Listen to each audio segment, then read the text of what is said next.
Bismillah jadi wiwitan, alhamdulillah pujian, rahmat salam kapanutan, Muhammad Rasul pilihan, kasohabat naridoan, kula wargana kabehan. Ieu nadom singkat pisan, itung-itung peringatan. Umumna ka ikhwan utama ka diri pisan. Jalma di zaman ayeuna taledor kana solatna. Padahal eta dosana kacida pisan gedena. Nabi atos nyarioskeun dina hadis dijelaskeun. Umat Islam akhir zaman kana solat naringgalkeun. Tinggal solat 5 waktu, poho ka Allah nu satu. Lamun jalma masih solat, aya harepan salamet. Tapi lamun geus teu solat, baladna si iblis laknat. Bakal poho kana tobat, paena moal salamet. Hirupna moal manfaat, usahana ge darurat. Bakal cilaka mautna, seuneu naraka tempatna. Jalma anu tara solat, rugina dunia akhirat. Dina hadis diterangkeun, ku Rasulna dijelaskeun. Nu sok taledor solatna, 15 siksaana. Genep siksaan dunyana, 3 dina waktu maut. 3 di jero kuburna, mangka urang sing paurna. 3 deui nu beratna, dina poe kiamatna. Siksaan nu di dunyana, diangkat berkah umurna. Kadua kucel beungeutna, teu aya sinar wajahna. Katilu kabeh amalna, ditolak ku Pangeranna. Kaopat teh duana, teu pisan ditarimana. Kalimatna teu kabagean, duana para solihin. Kagenep nu rugi pisan, mautna teh tanpa iman. Siksaan waktu mautna, kacida pisan hinana. Kacida pisan laparna, kacida pisan hausna. Sanajan salaut nginumna, moal leungit halahabna. Siksaan jero kuburna, digencet liang lahatna. Kutarik gencetanana, nepi ka potong tulangna. Dihuru kuburanana, ku seuneu banget panasna. dipanggang dina ruhakna ti beurang jeung ti peutingna.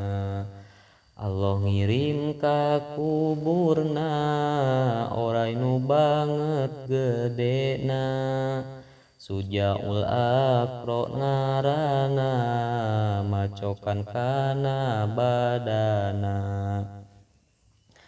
Terus teu aya eureuna dugi poe kiamatna, siksaan poe kiamatna malaikat nu beungisna.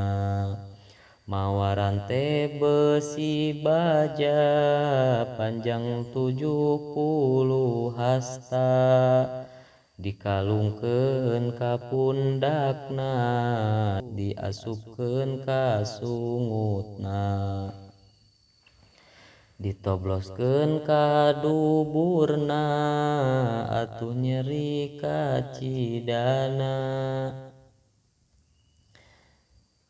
Kaeta kitu siksaana jalma taledor salatna. Jibril turun ka rasulna nyandak wahyu ka nabina, ya Muhammad perhatikeun wahyu ti Allah regepkeun.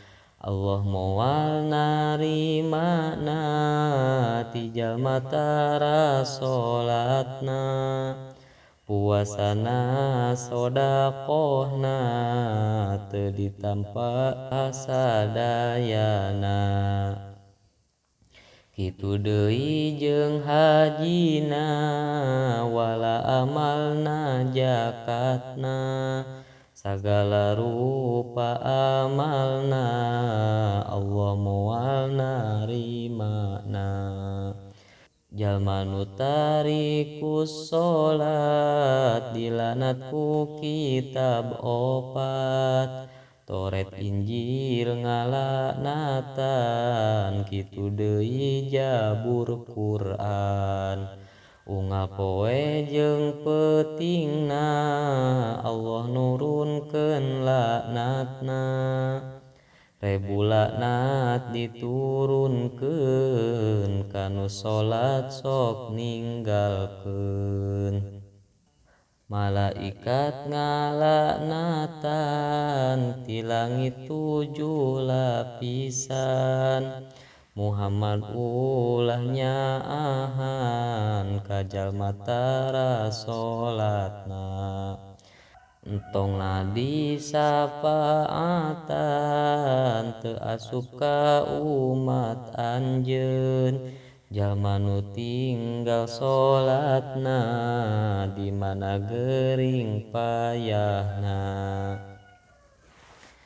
Ku anjeun tong dilayadna sabab deukeut jeung iblisna, ulah nganteur jenazahna bisi kabawa laknatna. Ulah salam ka manehna ulah dibere daharna, ulah dibere nginumna ulah sobat jeung manehna. Ulah kumpul jeung manehna bisi kabawa azabna, jalma nu tara salatna henteu aya agamana. Jauh ti rahmat Allahna, jauh hampura Allahna, di akhirat digolongna di golongan munafikna. Digandakeun siksaana 2 kalieun nyerina, mungkin poe kiamatna dibangkolkeun teh leungeunna, ditalikeun ka pundakna malaikat ngagebugna, dibuka lawang sakorna diasupkeun narakana dina naraka barengna jeung purun haram rajeungna jalma nu tara salatna milu ngalaknat sanguna kadaharan ngaduakeun supayana dilanatan maneh teh musuh Allah bongan maneh tara salat tasakitu papatahna jalma nu tinggal salatna mugi aya manfaatna kangge urang sadayana tasakitu ieuna dong nu tiasa kadugian ti abdi nu seueur pisan kabodohan jeung kahilapan